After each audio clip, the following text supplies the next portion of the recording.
بسم الله الرحمن الرحيم. لا أقسم بيوم القيامة ولا أقسم بالنفس اللوامة.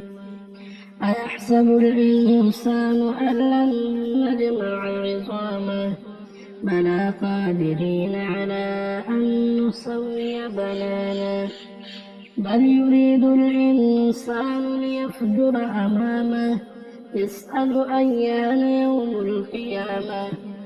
فإذا برق البصر وخسف القمر وجمع الشمس والقمر يقول الإنسان يومئذ أين المفر.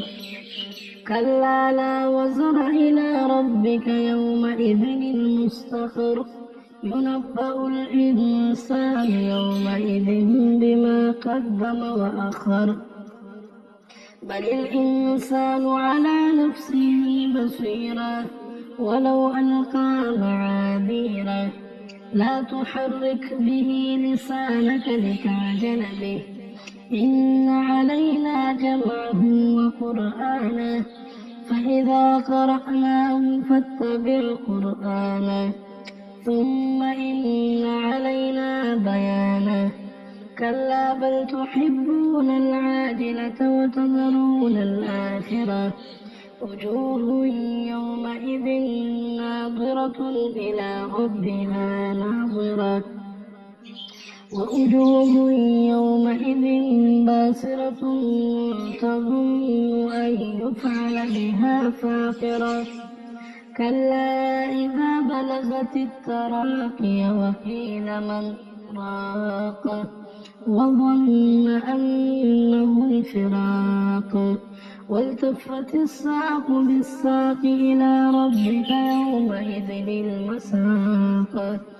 فلا صدق ولا صلى ولكن كذب وتولى ثم ذهب إلى أهله يتمطى.